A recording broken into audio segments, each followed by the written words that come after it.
الحمد للہ العلی الاکبر والصلاة والسلام علی سید البشر شفیع الامم فی یوم المحشر وعلی آلہ واصحابہ السرج الغرر اما بعد فقد قال اللہ تعالی فی القرآن المجید والفرقان الحمید وتزودوا فإن خیر الزاد التقوی صدق اللہ العظیم وصدق رسولہ النبی الامین المتین الکریم ونحن علی ذلک لمن الشاہدین والشاکرین والذاکرین والحمد للہ رب العالمین۔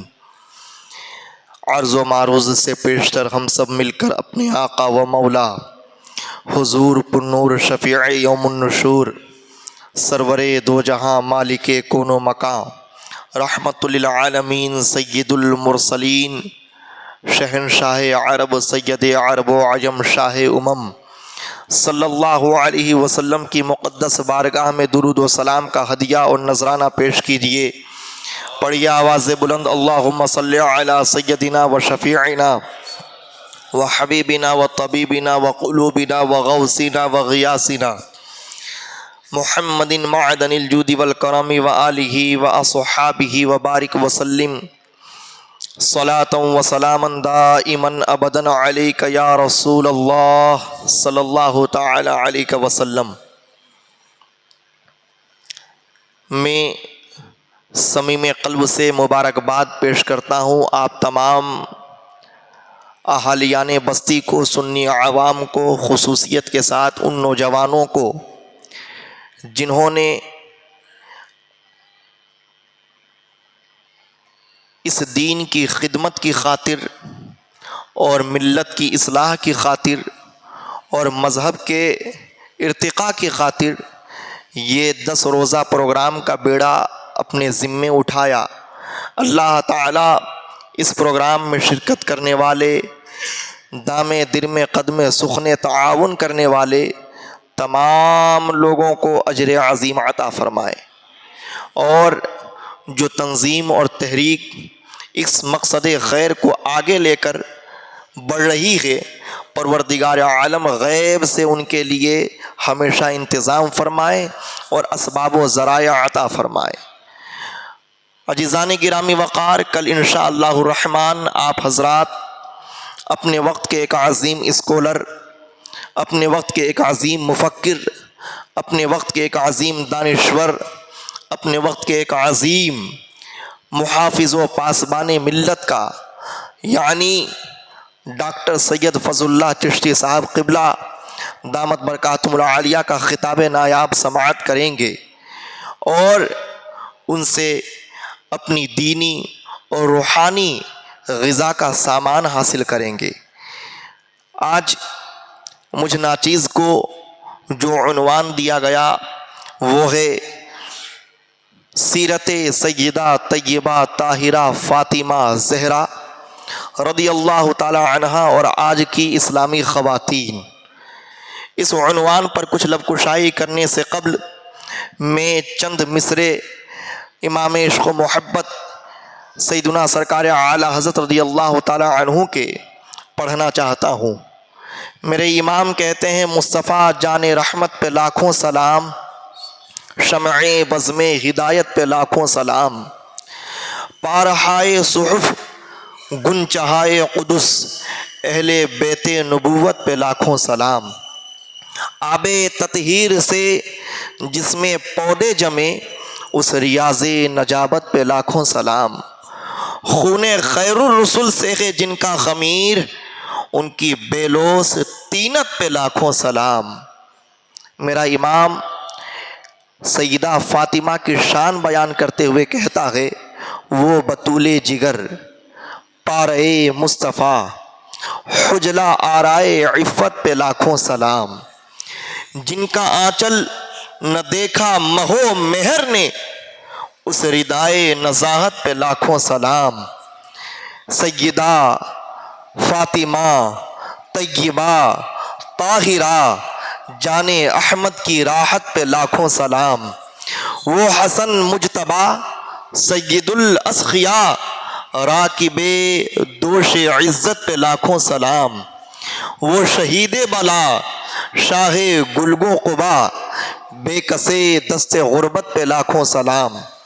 میرے امام نے ان اشعار کے اندر اہل بیت نبوت کی طرف منسوب کر کے جو عقیدت و محبت کے آئینے میں ایک نعتیہ سلام پیش کیا ہے، خدا کی قسم وہ ایک ایک قرآن کی آیت اور احادیث کی عبارت کی طرف واضح اشارہ ہے۔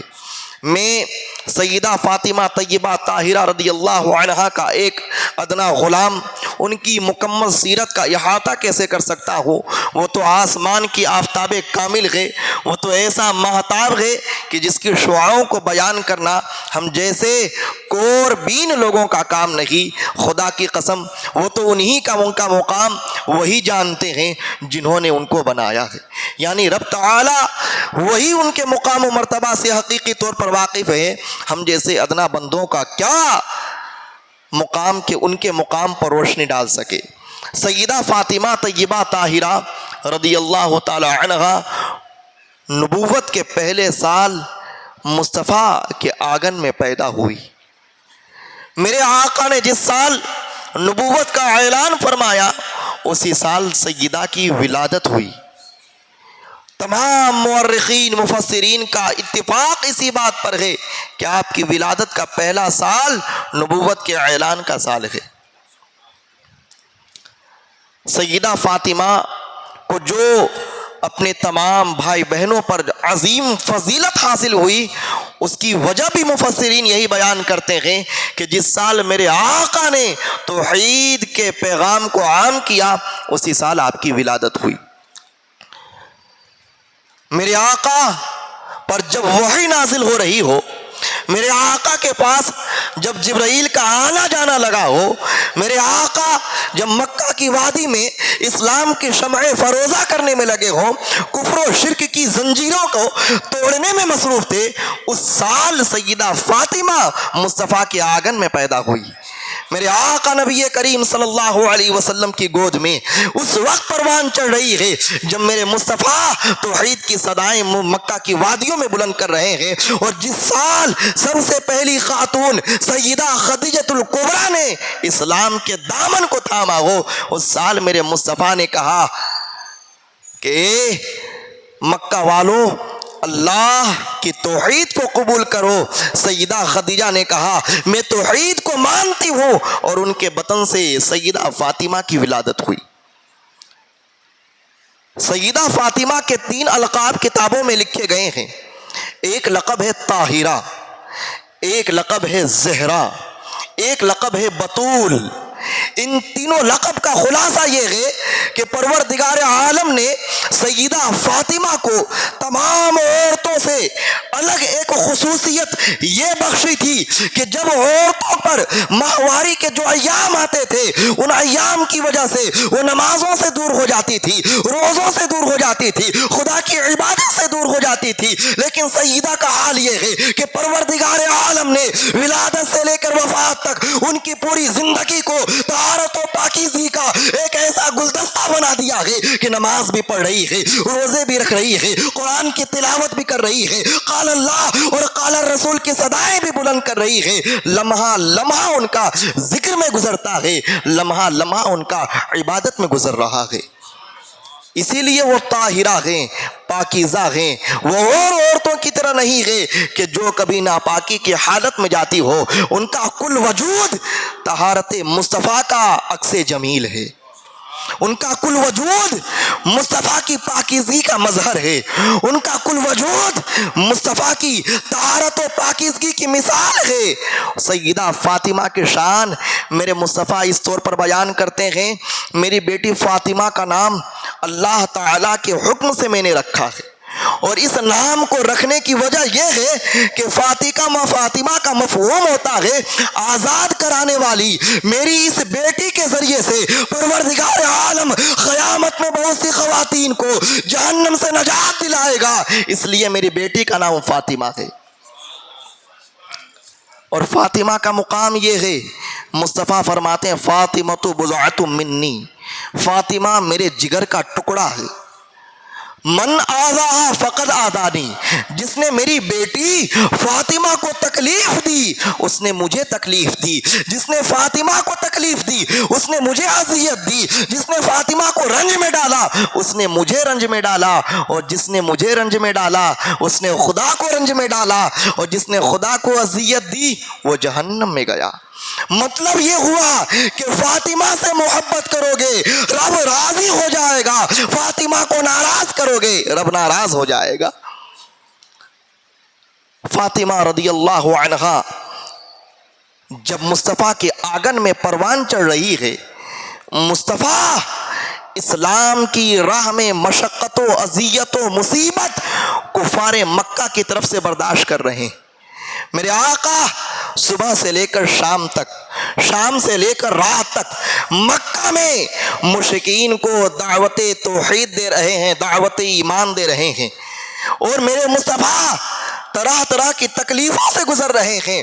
اس عالم میں سیدہ فاطمہ آپ کے آنگن میں تھی، یعنی مصطفیٰ جس دور میں کفار و مشرکین کی مصیبتوں کا نشانہ بنے ہوئے تھے، اس زمانے میں سیدہ فاطمہ نے مصطفیٰ کے آنگن میں آنکھ کھولی ہے۔ مطلب میرے مصطفیٰ کی توحید کو دیکھا ہے، میرے مصطفیٰ کی اسلامی جد و جہد کو دیکھا ہے، میرے مصطفیٰ کی اسلامی کوششوں کو دیکھا ہے، میرے مصطفیٰ کی اسلامی تبلیغ و ہدایت کی راہ میں جد و جہد کو حضرت فاطمہ نے اپنی آنکھوں سے دیکھا۔ میرے بابا نے قربانیاں کتنی برداشت کی، پوچھنا ہو تو فاطمہ سے پوچھو۔ میرے بابا نے تکلیفیں کتنی جھیلی ہے، پوچھنا ہو تو فاطمہ سے پوچھو۔ مصطفیٰ پر مکہ والوں نے کتنے ظلم و ستم ڈھائے ہیں، پوچھنا ہو تو مصطفیٰ کی دلاری فاطمہ سے پوچھو۔ میرے آقا کی آگوش تربیت میں مکہ میں 10 برس تک آپ نے اپنی زندگی کے صبح و شام طے کی، اور ان 10 سالوں میں مصطفیٰ کریم صلی اللہ علیہ وسلم پر جب جب مصیبت کا کوئی لمحہ آتا، فاطمہ زہرا بڑھ چڑھ کے میرے مصطفیٰ کے قریب جاتی اور ان مشرکین مکہ کو مصطفیٰ کی ذات سے بدسلوکی کرنے کی بنیاد پر خدا کا عذاب یاد دلاتی تھی کہ تم میرے بابا کو تکلیف پہنچاتے ہو، میرا پروردگار تم پر عذاب الہی تم پر نازل ہو جائے گا۔ حضرت فاطمہ زہرا رضی اللہ عنہا بچپن کے عالم میں 5 برس کی عمر ہوتی ہے۔ 5 برس کی عمر میں سیدہ خدیجہ کے ساتھ ایک نکاح میں جاتی۔ نکاح کی تقریب میں عموماً انسان بن سور کے جاتا ہے، اچھا بہتر لباس زیب تن کرتا ہے، خوبصورت اور پاکیزہ کپڑوں کو، دلکش اور نمایاں کپڑوں کو زیب تن کر کے جاتا ہے، لیکن سیدہ خدیجہ انتہائی سادگی کے ساتھ خود بھی تیار ہوتی ہے، سیدہ فاطمہ بھی سادہ لباس پہنتی ہے، اور آپ اپنی شہزادی سیدہ فاطمہ کو ساتھ لے کر شادی کی تقریب میں جاتی ہے۔ اللہ اکبر! شادی کی تقریب میں جب پہنچتی ہے، سیدہ کی نظر تمام عورتوں پر پڑتی ہے۔ سیدہ خدیجہ نے دیکھا فلاں کی لڑکی بھی اچھا لباس پہنی ہے، فلاں کی بیٹی بھی خوبصورت لباس پہن کے آئی ہے، فلاں کی شہزادی بہترین لباس میں ملبوس ہو کے آئی ہے، لیکن جب اپنی بیٹی کو دیکھتی ہے افسردہ خاطر ہو جاتی ہے۔ سیدہ فاطمہ نے اپنے ماں کے چہرے پر جو غم کے آثار تھے ملاحظہ کر لیے، اس کے بعد میں کہا امی جان کیا میرے نانا میرے بابا میں نہیں کہتے ہیں کہ ایک مومن عورت کا بہترین لباس تقوی اور پرہیزگاری ہے، اور زیور اللہ کی عبادت و بندگی ہے۔ جب میں تقوی رکھتی ہوں، میں پرہیزگاری رکھتی ہوں، خدا کی بندگی میں لذت و سرور محسوس کرتی ہوں، ان عورتوں سے میرا مقابلہ نہ کیجئے۔ خدا کی قسم اگرچہ وہ ظاہری لباس اچھا پہنے ہیں لیکن باطنی لباس میرا اچھا ہے، باطنی کردار میرا اچھا ہے، باطنی پرہیزگاری میری اچھی ہے، اس لیے میری امی آپ ان کو دیکھ کر افسردہ مت ہوئیے، بلکہ مصطفیٰ کے دیے ہوئے پیغام پر جب میں عمل کر رہی ہوں میرے اس عمل کو دیکھ کے خوش ہو جائیے۔ سیدہ فاطمہ وہ ہے جو اپنی والدہ کو دلاسا دلا رہی ہے کہ ایک مومنہ عورت کا بہترین لباس تقوی اور پرہیزگاری ہے۔ آج عالم یہ ہے، خدا کی قسم اگر کوئی فنکشن کا وقت ہو، کوئی فیسٹیول کا وقت ہو، کوئی تہوار کا وقت ہو، عورت کے پاس لباس بہتر نہ ہو، لباس فاخرہ موجود نہ ہو، تو وہ خود بھی اپنے شوہر کو لعن و طعن کرتی ہے اور اپنے میکے میں بھی اپنے شوہر کی شکایت کرتی ہے۔ اور یہ سیدہ فاطمہ 5 سال کی ہیں، اپنی والدہ کو دلاسا دیتی ہوئی نظر آ رہی ہے۔ اور سیدہ فاطمہ رضی اللہ عنہا نے 10 برس تک مصطفیٰ کی آغوش تربیت میں مکہ میں زندگی گزاری، اور 10 سال کے بعد جب مدینہ طیبہ ہجرت کرنے کا اللہ کی طرف سے حکم ہوا، مصطفیٰ مدینہ کے لیے روانہ ہو گئے۔ مدینہ پہنچنے کے بعد میں آپ نے حضرت زید ابن حارثہ کو، اور ایک روایت کے مطابق حضرت ابو رافع کو، اور ایک روایت کے مطابق حضرت عبدالرحمن عبداللہ ابن ابی بکر کو مکہ روانہ کیا، اور کہا جاؤ میرے اہل خانہ کو وہاں سے لے کے آ جانا، میرے خاندان والوں کو وہاں سے لے کے آ جانا۔ مصطفیٰ کے حکم کے مطابق حضرت زید ابن حارثہ مکہ جاتے ہیں۔ سیدہ فاطمہ کو، سیدہ رقیہ کو، سیدہ ام کلثوم کو، مصطفیٰ کی زوجہ سیدہ سودا بنت زمعہ کو، اور ابو بکر صدیق رضی اللہ عنہ کی پورے خاندان کو ساتھ لے کر مدینہ طیبہ ہجرت کرتے ہیں۔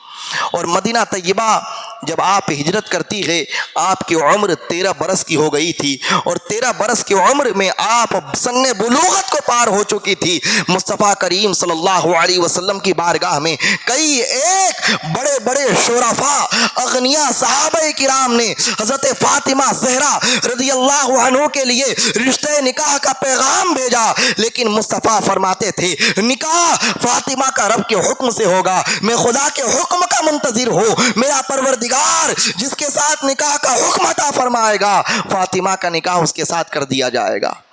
حضرت ابو بکر صدیق، حضرت عمر فاروق اعظم ایک مرتبہ مشورہ کرتے ہیں کہ ابو بکر آپ کو معلوم ہے ہم نے بھی پیغام پہنچایا تھا، آپ نے بھی پیغام پہنچایا تھا، بڑے بڑے شرفاء نے پیغام پہنچایا تھا، بڑے بڑے اغنیاء صحابہ نے پیغام پہنچایا، لیکن مصطفیٰ خاموش رہے، کسی کے پیغام کا جواب نہیں دیا۔ ایک شخص باقی ہے ہمارے بیچ میں جو اپنے فقر و غریبی کی وجہ سے، جو اپنی محتاجی اور فاقہ کشی کی وجہ سے، جو اپنی غربتی کی وجہ سے مصطفیٰ کی بارگاہ میں فاطمہ زہرا کا رشتہ طلب کرنے میں وہ حیا محسوس کر رہے ہیں، شرم محسوس کر رہے ہیں۔ حضرت ابوبکر صدیق نے کہا ہاں اے عمر تم صحیح کہہ رہے ہو، وہ علی ابن ابی طالب ہیں، مصطفیٰ کے قریبی رشتہ دار ہیں، مصطفیٰ کی آغوش تربیت میں انہوں نے بھی آنکھ کھولی ہے، مصطفیٰ کے زندگی کے صبح و شام کو انہوں نے دیکھا ہے، قرآن کی آیتوں کی تلاوت انہوں نے کی ہے، اسلام کے لیے جد و جہد انہوں نے کی ہے، وہ بھی ہمارے بیچ میں بڑے معزز و مکرم ہیں۔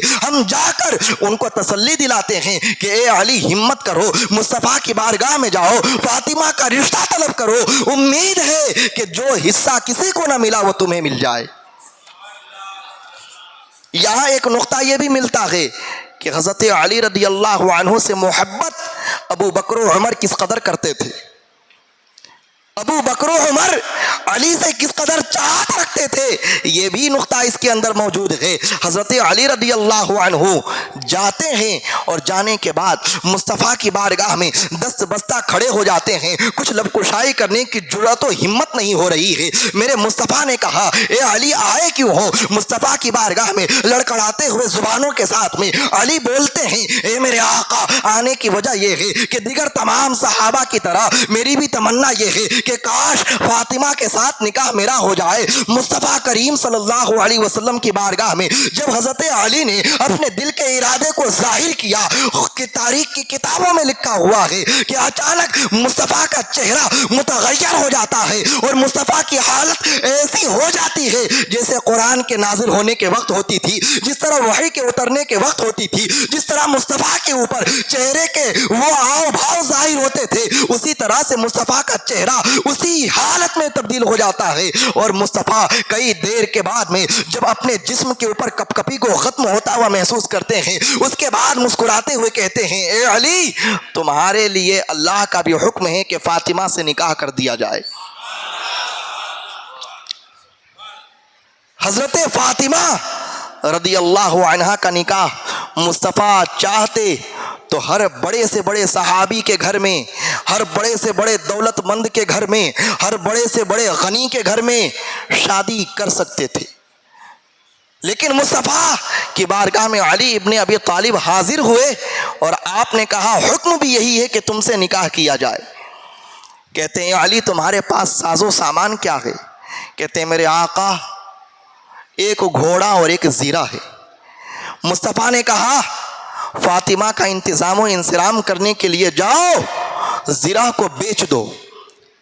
حضرت علی ابن ابی طالب اٹھتے ہیں، اپنی زیرہ کو اپنے اوپر اٹھاتے ہیں، مدینہ کے بازار میں جا کر کھڑے ہو جاتے ہیں۔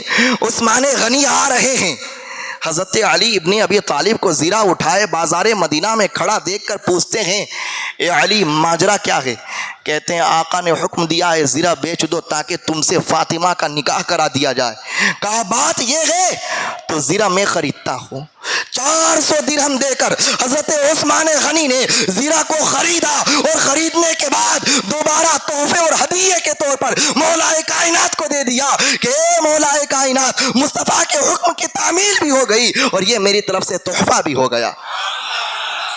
یہاں یہ بھی نقطہ ملتا ہے کہ حضرت عثمان غنی مولا کائنات سے کتنی محبت رکھتے ہیں۔ یہاں یہ نقطہ بھی پنہا و پوشیدہ ہے، مولا کائنات اور مولا کائنات سے حضرت عثمان غنی کو عقیدت کتنی ہے۔ اگر یہ رشتے عقیدت دیکھنا ہو تو اس واقعے کو ذرا بیان کرو۔ مولا کائنات رضی اللہ عنہ 400 درہم بیچ کر مصطفیٰ کی بارگاہ میں حاضر ہو جاتے ہیں۔ اے میرے آقا آپ کے حکم کی تعمیل ہو گئی۔ مصطفیٰ دیکھتے ہیں، کہتے ہیں خریدا کس نے؟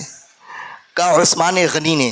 مصطفیٰ کہتے ہیں مجھے امید غنی سے یہی تھی کہ وہ تمہیں تنہا نہیں چھوڑیں گے۔ میرے آقا بیان کر رہے ہیں کہ عثمان و علی ایک، اور آج کا بدبخت کہتا ہے عثمان و علی الگ الگ۔ پتہ یہ چلا جو مصطفیٰ کا ہے وہ عثمان کا بھی ہے، علی کا بھی ہے۔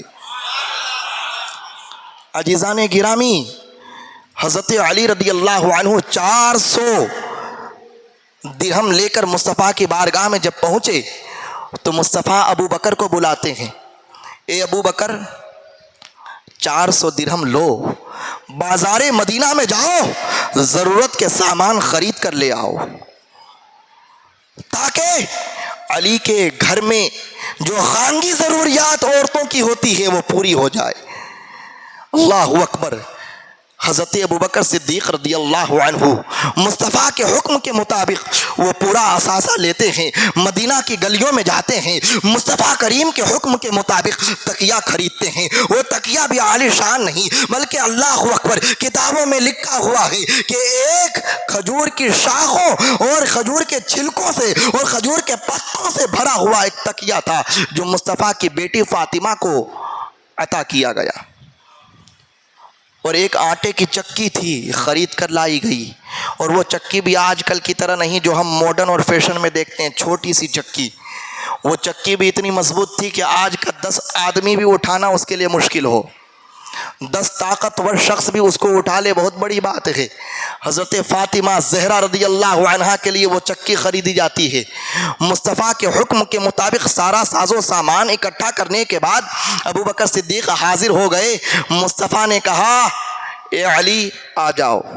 فاطمہ رضی اللہ عنہا دلہن کے لباس میں تیار ہو کر لائی گئی، اور مصطفیٰ نے صحابہ کی مجلس میں ان دونوں کا عقد نکاح پڑھا دیا۔ اور جب نکاح پڑھایا میرے مصطفیٰ کہتے ہیں اس مجلس میں صرف بشر نہیں تھے بلکہ آسمان کے ملائکہ بھی آمین کہنے کے لیے حاضر ہو گئے تھے۔ وہ نورانی ملکوتی محفل تھی جس میں حضرت فاطمہ کا عقد ہوتا ہے۔ حضرت فاطمہ رضی اللہ عنہ کا رشتہ ہونے کے بعد مصطفیٰ کریم صلی اللہ علیہ وسلم اپنی لخت جگر کے پاس جاتے ہیں، کہتے ہیں میری بیٹی میں نے اپنے قوم کے سب سے بہترین آدمی کے ساتھ میں جو تمہارے حق میں سب سے مفید تھا، میں نے اس کے ساتھ تمہارا رشتہ اللہ کے حکم سے طے کر دیا ہے۔ اب میں تمہیں یہ وصیت کرتا ہوں کہ تم اس کے ساتھ میں اطاعت کا جذبہ رکھنا، ان کی خدمت کرنا، ان کی وفاداری کرنا، تاکہ قیامت کے دن تم عورتوں میں سرخرو ہو جاؤ۔ میرے مصطفیٰ کریم صلی اللہ علیہ وسلم کی بارگاہ میں ایک مرتبہ سیدہ فاطمہ نے نکاح کے ابتدائی ایام میں کتابوں میں مذکور ذکر کیا، اے میرے آقا بابا جان آپ میرا نکاح اس شخص سے کر دیے ہیں یا اس شخص سے کرنا چاہتے ہیں جو ان کے پاس میں نہ کوئی مال و زر ہے، وہ فقر و فاقہ کشی میں زندگی گزارتے ہیں۔ میرے آقا نے کہا اے فاطمہ، کیا تم میری طرح دنیا پر آخرت کو ترجیح نہیں دے سکتی؟ یہ دنیا کی زندگی چند روزہ ہے، آخرت کی زندگی باقی و دائم ہے۔ جس طرح سے تمہارا بابا تمام کائنات کا مالک و مختار ہونے کے باوجود احد کے پہاڑ کو سونا بنانے کی صلاحیت رکھنے کے باوجود فقر و فاقہ کشی سے زندگی بسر کرتا ہے، اے میری فاطمہ تو بھی میری زندگی کی میری سنت پر چل اور فقر و فاقہ کشی کو اپنی زندگی میں اتار۔ میرے مصطفیٰ چاہتے تھے میری یہ بیٹی میری نشانی بنے، میری بیٹی میری زندگی کی سنتوں کو زندہ کرنے والی بنے، یہ میری بیٹی میری عادات و اطوار کو منقسم کرنے والی بنے۔ اس لیے میرے مصطفیٰ نے حضرت فاطمہ کو کہا دنیا کو ترجیح نہیں دینی ہے، آخرت کو ترجیح دینی ہے۔ آج بتائیے رشتہ ہوتا ہے، سب سے پہلے ہم کیا دیکھتے ہیں؟ کسی کے پاس مال و زر کتنا ہے، بینک بیلنس کتنا ہے، گاڑی کیسی ہے، روپیہ کیسا ہے، گھرانہ کیسا ہے۔ ارے تم دیکھتے تو صحیح وہ لڑکا تلاوت قرآن کرتا ہے یا نہیں، تم دیکھتے تو صحیح کہ وہ لڑکا نمازی ہے یا نہیں، تم دیکھتے تو صحیح وہ لڑکا دین کا خادم ہے یا نہیں، تم دیکھتے تو صحیح وہ عالم وہ علماء نواز ہے یا نہیں، علماء کے صحبت میں بیٹھنے والا ہے یا نہیں۔ آج جتنے فتنے پیدا ہو رہے ہیں وہ اس لیے پیدا ہو رہے ہیں کیونکہ ہم نے مولا کائنات کا غلام بننا تو قبول کر لیا، لیکن مولا کائنات جیسی مولایت کسی میں نہیں دیکھی، مولا کائنات جیسی درویشی کسی میں نہیں دیکھی، مولا کائنات جیسی فقیری کسی میں نہیں دیکھی۔ اگر ہم دیکھتے کہ مولا کائنات جیسا لڑکا کون ہے تو ہماری بیٹی بھی فاطمہ بن جاتی۔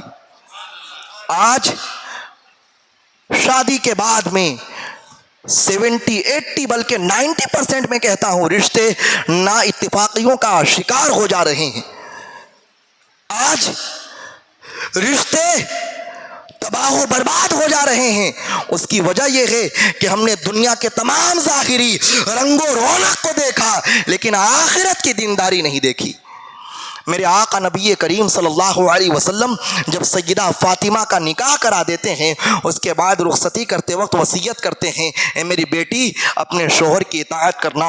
اللہ اکبر، ایسی اطاعت کی مثال قائم ہوئی کہ آج تک دنیا اطاعت کی وہ مثال پیدا کرنے سے قاصر و عاجز ہے۔ میرے آقا نبی کریم صلی اللہ علیہ وسلم کی وہ دختر نیک اختر جب اپنے گھر میں جاتی ہے اپنے شوہر کی خدمت کرتی ہے، اللہ اکبر، مولا کائنات صبح سے لے کر شام تک، شام سے لے کر رات تک ہر لمحہ اس فکر میں ہوتے مجھے کوئی اجرت پر رکھنے والا مل جائے، مجھے کوئی اجارہ پر رکھنے والا مل جائے تاکہ میں اس کی اجرت حاصل کر کے اپنی بیوی کی کفالت کروں۔ کئی دنوں تک سیدہ فاطمہ رضی اللہ عنہا کے گھر میں چولہا نہیں جلتا تھا۔ ایک مرتبہ میرے آقا آپ سے ملاقات کرنے کے لیے جب آئے تو سیدہ فاطمہ نے کہا بابا جان 2 دنوں سے کچھ کھایا نہیں ہے۔ میرے آقا نے کہا اے میری بیٹی تیرے باپ نے بھی 3 دنوں سے کچھ کھایا نہیں۔ میرے مصطفیٰ اپنی بیٹی کو تسلی اس انداز میں دے رہے ہیں، مصطفیٰ کریم صلی اللہ علیہ وسلم کے بارے میں جو سنتیں دیکھنی ہو وہ فاطمہ کی زندگی میں دیکھ لو۔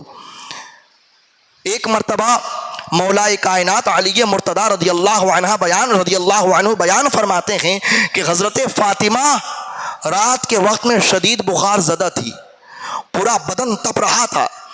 حضرت مولا کائنات بھی بار بار جگ رہے تھے۔ دیکھا کچھ دیر کے بعد سیدہ کی نیند لگ گئی، آپ بھی مطمئن ہو کر سو گئے۔ فجر کا وقت ہوا، حضرت مولا کائنات بیدار ہوئے، دیکھا کہ سیدہ فاطمہ مجھ سے پہلے بستر چھوڑ کر بیدار ہو گئی اور بیدار ہونے کے بعد بھی وضو کرتی ہے، تلاوت قرآن کرتی ہے اور اس کے بعد اپنے چکی کو پیسنا شروع کر دیتی ہے۔ مولا کائنات کہتے ہیں اے میری زوجہ تمہیں معلوم ہے کہ تم نحیف و ناتواں ہو، تمہیں معلوم ہے تم بخار زدہ ہو، تمہیں معلوم ہے تم مرض میں مبتلا ہو، اس کے باوجود اس قدر مشقت اٹھانے کی وجہ کیا ہے؟ کہتی ہیں اے علی میرے والد نے مجھے کہا تھا فاطمہ شوہر کی خدمت سے کوتاہی مت کرنا، شوہر کی خدمت میں کوتاہی مت کرنا۔ اسی لیے میں نے آج اپنے بابا کے حکم کے مطابق صبح سویرے اٹھنے کا مکمل جد و جہد کیا ہے۔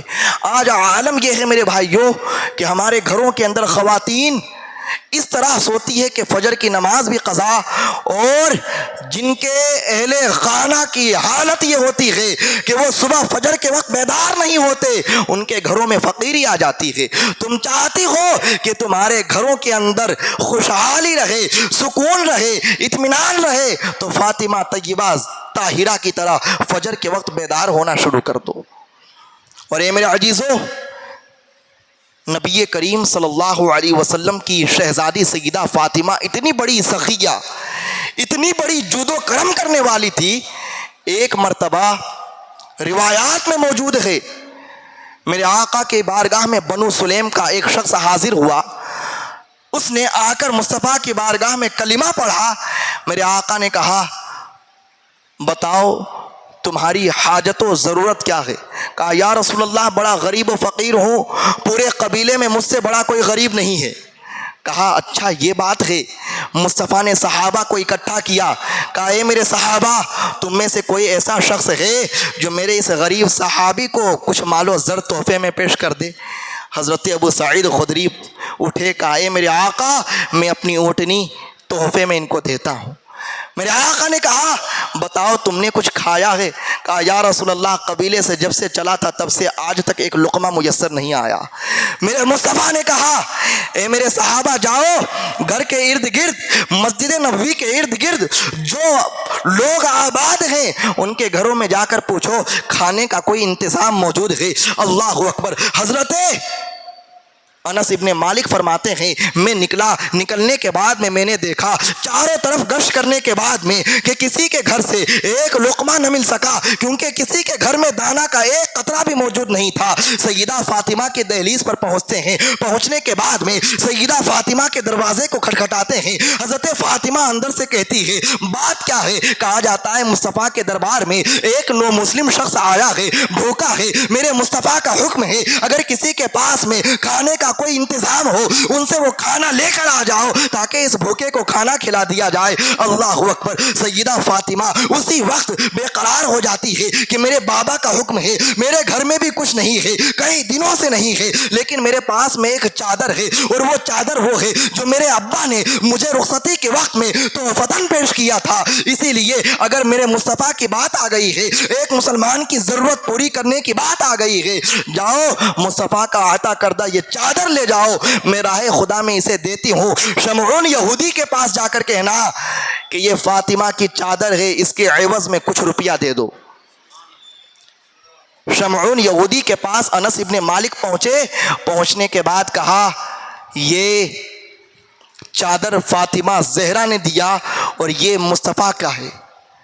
شمعون یہودی یہ سننے کے بعد بےتاب ہو جاتا ہے اور کہتا ہے اے نبی کے صحابی، میں نے توریت انجیل کی کتابوں کو پڑھا ہے، میں نے آخری پیغمبر کی جو نشانیاں بیان کی گئی تھی ان تمام نشانیوں کو پورا دیکھ لیا، صرف یہی ایک نشانی باقی رہ گئی تھی کہ مصطفیٰ کی شہزادی ایسی ہوگی جس میں مصطفیٰ کی طرح جود و سخاوت کا چشمہ جاری ہوگا۔ آج میں نے وہ نشانی بھی پوری دیکھ لی، اس لیے اب میں خود گواہی دیتا ہوں کہ لا الہ الا اللہ محمد الرسول اللہ۔ ایک یہودی سیدہ کے خوبصورت عادات کو دیکھ کر اسلام قبول کر لیتی ہے۔ اس کے بعد شمعون کہتا ہے یہ چادر بھی لے جاؤ اور میں اپنی طرف سے اناج دے رہا ہوں، سیدہ کے گھر میں لے جاؤ تاکہ اس غریب کا کھانا پورا کیا جائے۔ شمعون یہودی جو پہلے یہودی تھے اب مسلمان ہو گئے، ان کے گھر میں سے وہ دانہ اٹھایا جاتا ہے، سیدہ کے پاس لایا جاتا ہے، سیدہ اس کو پیستی ہے، پیسنے کے بعد وہ روٹی تیار کرتی ہے، جو کہ روٹی تیار کرنے کے بعد مصطفیٰ کی بارگاہ میں پہنچانے کا وقت آ جاتا ہے۔ حضرت انس نے کہا سیدہ آپ نے بھی کئی دنوں سے کچھ کھایا نہیں ہے، اس میں سے آپ کچھ تناول کر لیجئے، اپنے لیے کچھ باقی رکھ لیجئے۔ حضرت فاطمہ نے کہا ہم اہل بیت جب کوئی چیز صدقہ کر دیتے ہیں تو اس میں سے کچھ لیتے نہیں، جب ہم راہ خدا میں کچھ دے دیتے ہیں تو اسے اپنے لیے استعمال نہیں کرتے۔ میں نے یہ کل اناج راہ خدا میں ہبہ کر دیا اب مجھے اس میں سے لینے کی حاجت نہیں ہے۔ اللہ اکبر۔ حضرت فاطمہ رضی اللہ عنہا نے جب یہ سخاوت ادا کی، مصطفیٰ کریم کے چہرے پر بشاشت آ جاتی ہے۔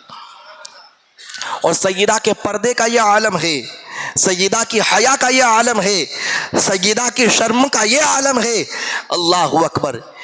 میرے مصطفیٰ کریم صلی اللہ علیہ وسلم نے بچپن سے لے کر اس عمر تک، جب تک سیدہ کی وفات نہ ہو گئی، کوئی غیر محرم آپ کے چہرے کو نہ دیکھ سکا۔ ایک مرتبہ میرے آقا منبر انور پر خطبہ دے رہے تھے، اے میرے صحابہ بتاؤ عورت کی سب سے اچھی اور قیمتی چیز کیا ہے؟ تمام صحابہ خاموش رہے۔ مصطفیٰ کی بارگاہ میں بولنے کی جرأت نہ ہوئی۔ مولائے کائنات اٹھتے ہیں، سیدہ فاطمہ کے پاس آتے ہیں کہ ابھی ابھی میرے آقا نے کہا اے فاطمہ عورت کی سب سے اچھی چیز کیا ہے؟ ذرا تم بتاؤ عورت کی سب سے اچھی چیز کیا ہے؟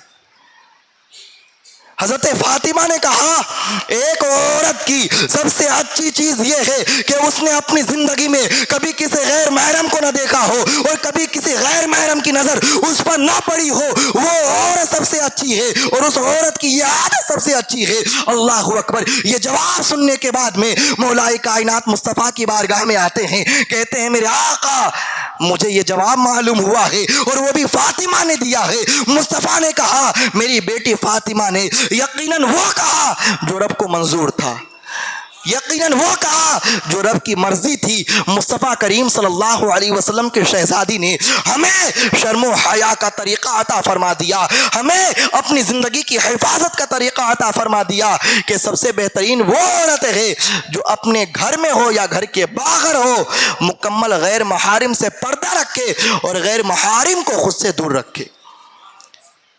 اور ایک مرتبہ حضرت ام ایمن رضی اللہ عنہا کے پاس آپ بیان کر رہی تھی، اے ام ایمن میں دیکھتی ہوں مدینہ میں جب کوئی خاتون انتقال کر جاتی ہے اسے کفن میں پہنا دیا جاتا ہے، اور جب اس کا جنازہ اٹھایا جاتا ہے تو کفن کے اوپر کوئی پردہ نہیں ہوتا۔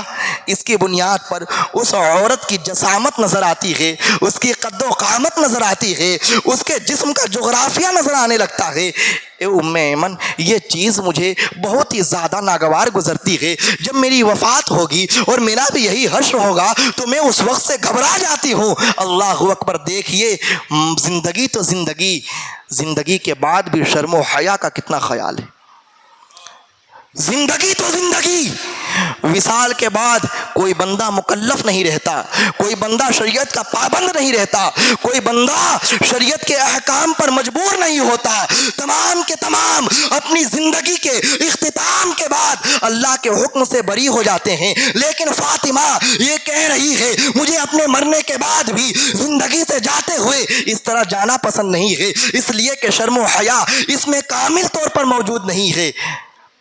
یہاں یہ نقطہ بھی ملتا ہے، سیدہ کے اس واقعے سے ایک نقطہ مل رہا ہے، اور وہ نقطہ یہ ہے ہمارا کہنا ہے جو اللہ کے محبوب بندے ہوتے ہیں انہیں لمحہ بھر کے لیے موت آتی ہے، پھر اسی طرح وہ زندگی گزارتے ہیں۔ سیدہ فاطمہ نے کہہ دیا اے لوگوں سنو، میری موت کو موت نہ سمجھنا، میری موت کو عام طرح سے مرنا نہ سمجھنا، میں مرنے کے بعد بھی مثل سابق زندگی گزاروں گی، اور میری زندگی کا عالم یہ ہوگا اس میں نمازیں ہوں گی، میری زندگی کا عالم یہ ہوگا اس میں روزہ ہوگا، میری زندگی کا عالم یہ ہوگا اس میں طواف ہوگا، میری زندگی کا عالم یہ ہوگا کہ اس میں شرم و حیا ہوگی۔ میرے نبی کی شہزادی سیدہ فاطمہ رضی اللہ عنہا جب یہ بیان کرتی ہے، ام ایمن کہتی ہے اے سیدہ میں حبشہ میں زندگی گزار کے آئی ہوں، میں نے حبشہ میں دیکھا ہے جب وہاں کوئی خاتون مر جاتی ہے اور اسے لباس میں کفن کے لباس میں تبدیل کیا جاتا ہے تو اس کے بعد اس کے جنازے کو اٹھاتے ہوئے اوپر سے لکڑی، اس پر سے پتے ڈال دیے جاتے ہیں، اوپر سے کھجوروں کی شاخائیں ڈال دی جاتی ہے جس سے اس کا جسم چھپ جاتا ہے۔ اگر آپ چاہیں تو آپ کی وفات کے بعد بھی اس طرح سے کر دیا جائے۔ حضرت فاطمہ نے کہا اے ام ایمن، تم نے اپنی یہ بات بیان کر کے زندگی بھر کے لیے مجھے سکون پہنچا دیا ہے۔ میری خواہش اور میری وصیت یہ ہے کہ مرنے کے بعد بھی میرا جنازہ اسی طرح سے ادا کیا جائے، میرے کفن کو بھی اسی طرح سے مکمل طور پر شرم و حیا کے دائرے میں رکھا جائے۔ حضرت فاطمہ زہرا رضی اللہ عنہا نے اپنی زندگی کے صبح و شام، لیل و نہار سے ہمیں یہ درس دیا ہے کہ امت مسلمہ صبر و شکر کی مزید سے مضبوطی طرح صبر و شکر کی رسی کو تھامے رہو۔ سیدہ فاطمہ نے اپنی زندگی میں کبھی نہ کوئی ناشکری کی، نہ بے صبری کا اظہار کیا۔ سیدہ فاطمہ نے اپنی زندگی میں نہ کبھی ذکر و تلاوت کو کم کیا، نہ عبادت کو کم کیا، نہ اپنے شوہر کی خدمت کو کم کیا۔ عالم یہ ہے کہ اللہ کے حقوق کو بھی وقتوں پر ادا کرتی ہوئی نظر آ رہی ہے، اور بندے کے حق یعنی اپنے شوہر کے حق کو بھی ادا کرتی ہوئی نظر آ رہی ہے۔ ایک مرتبہ سیدہ طیبہ طاہرہ کے شوہر نامدار حضرت علی مرتضیٰ رضی اللہ عنہ ایک باغ میں رات بھر کام کرنے کے بعد 1 درہم پاتے ہیں، اور صبح میں آ کر سیدہ کو 1 درہم کا اناج خرید کر دیتے ہیں۔ کئی دنوں سے گھر میں چولہا نہیں جلا تھا۔ سیدہ طیبہ طاہرہ فاطمہ زہرا رضی اللہ عنہا نے اس جو کے دانوں کو پیس کر روٹیاں بنا دی۔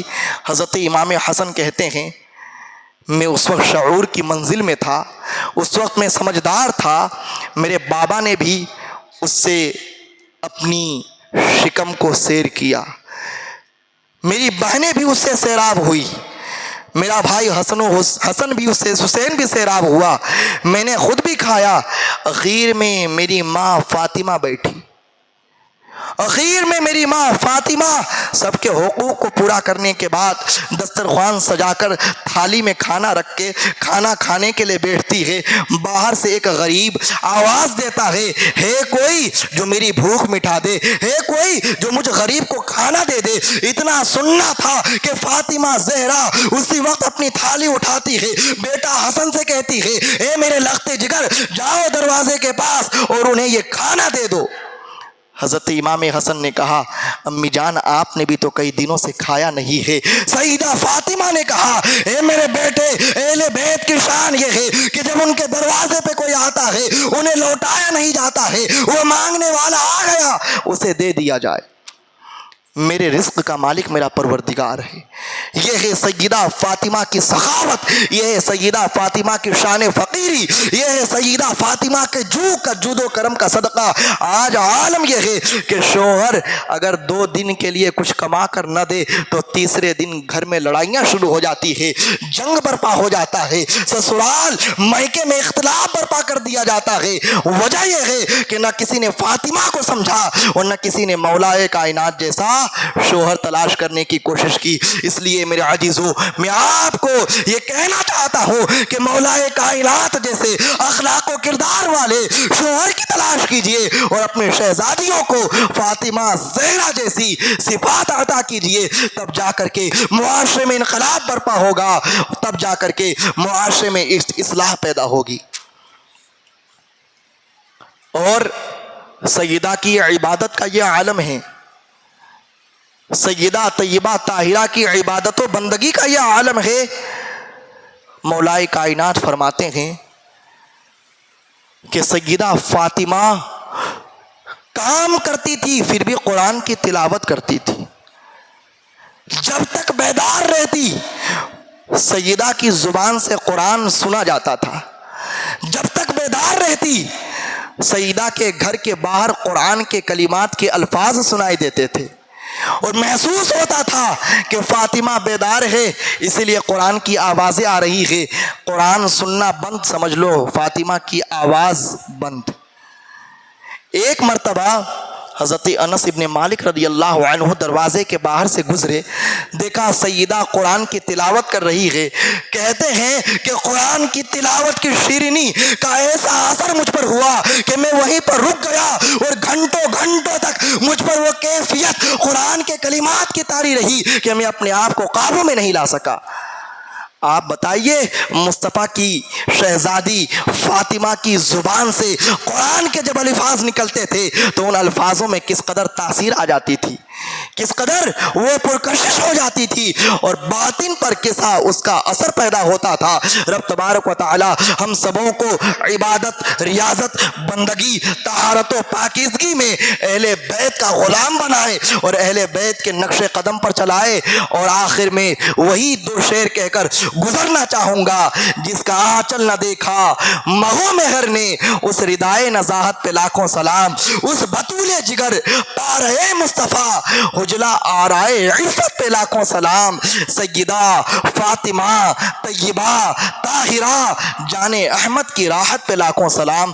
اخیر میں ایک اعلان سماعت کیجئے، آپ کی بستی میں یہ بہت بڑی سعادت اور خوش بختی رنگ لائی ہے کہ اللہ اکبر فیضان غوث اعظم اور رضا گروپ کی طرف سے کل جو عظیم الشان خطیب آپ کی بستی میں آنے والے ہیں وہ کوئی معمولی حیثیت کے حامل نہیں ہے، جامعہ ہمدرد یونیورسٹی نیو دہلی کے پروفیسر ہیں۔ اللہ کے کرم سے نیو دہلی کے اندر میں بھی 2 سال رہا ہوں، اور وہاں میں نے ایک عظیم الشان اسلامک انسٹیٹیوشن جامعہ حضرت نظام الدین اولیاء میں بحیثیت پرنسپل دین کی خدمت کی ہے۔ وہاں میری ملاقات ڈاکٹر صاحب سے ہوا کرتی تھی۔